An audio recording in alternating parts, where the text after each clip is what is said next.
Alrighty, so this is something that I've been talking to a lot of my students about, and that is all about your thumb placement for your left hand.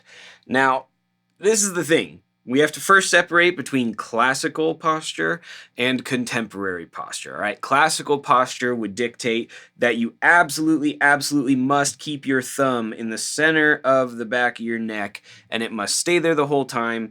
And regardless of what you're playing or what chords you're doing, that's where it is. It moves up and down like that, and you just slide your hand up and down the neck like that. Now, there are many people who choose to play that way with electric guitar, acoustic guitar, what have you, and I do think that there is some merit to that. However, we have to also accept that there are many guitarists out there who are using a contemporary grip and posture and are absolutely killing it. So let's talk about both of them. The basic gist of classical is exactly what I just said. The thumb stays in the center of the neck, and regardless of what you play, whether that be scales or chords, right, that stays there. If you're going to play a G,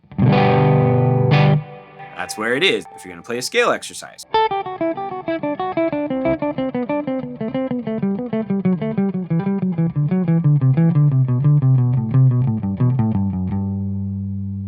And it's important to understand that when you play like this, typically you're not holding the guitar like this. You're not holding it in a contemporary posture.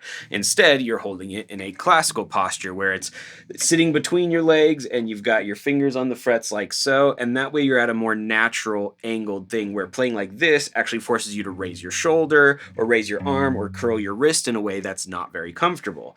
That makes playing like this more intuitive, honestly.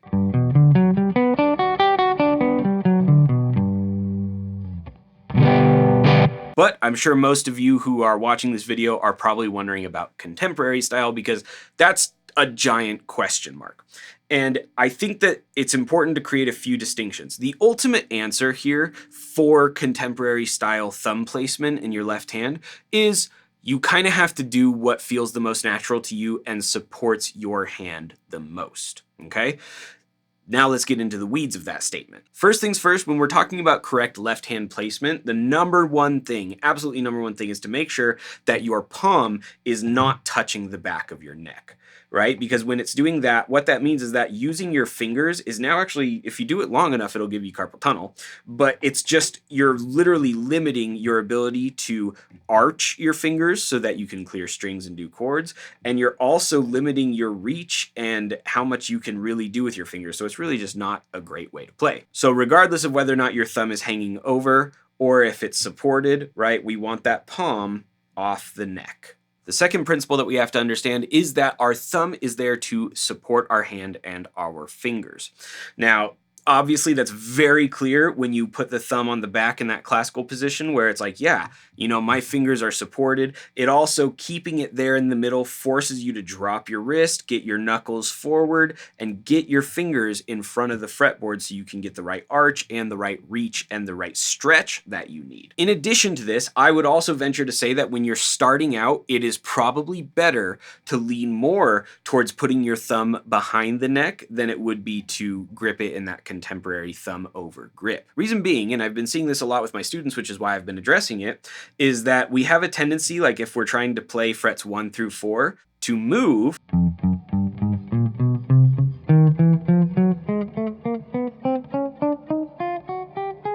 our whole hand with every single note, and that's just wildly impractical. Instead, what we want to do is we want to keep that thumb there as our anchor position and give it the support that we need so that our fingers can stretch across all 4 frets and work through it.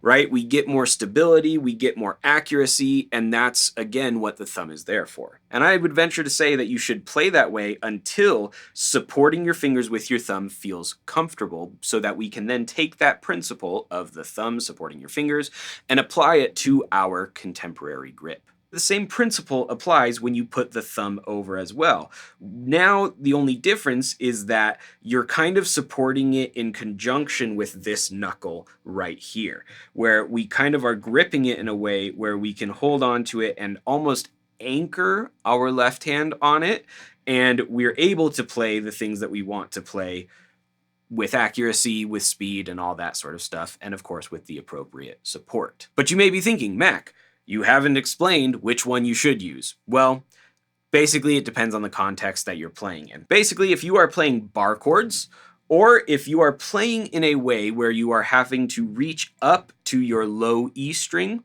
or you are trying to play across multiple frets or multiple strings, you are going to need to put that thumb behind the neck and support your fingers. However, if you are playing about 2 strings at a time and you're really only focusing on the top 3 to 4 strings, meaning string 4 through 1, then you can get away with this contemporary thumb over grip.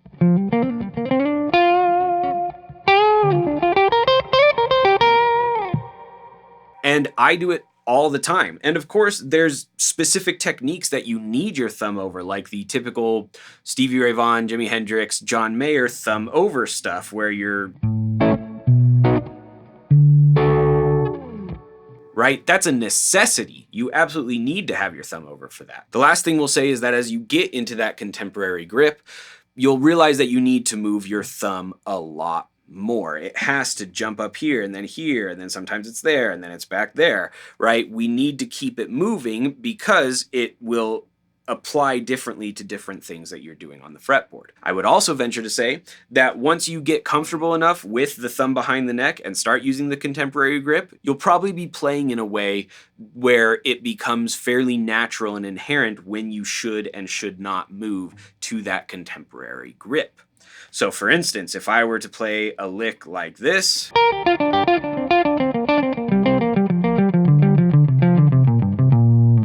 for some of you, this may seem like a wildly pointless lesson, but I think it's important to state that kind of obvious thing, which is it depends.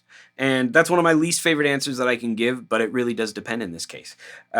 Just as long as you remember those principles of supporting and anchoring your left hand and that you keep the palm away from the neck of the guitar, you'll be golden. Thank you guys so much for tuning in. If you're new here, please like and subscribe. If you are returning, thank you guys so much for being a part of the channel. My name is Mac Wright. Go make someone else's day better. We'll see you around.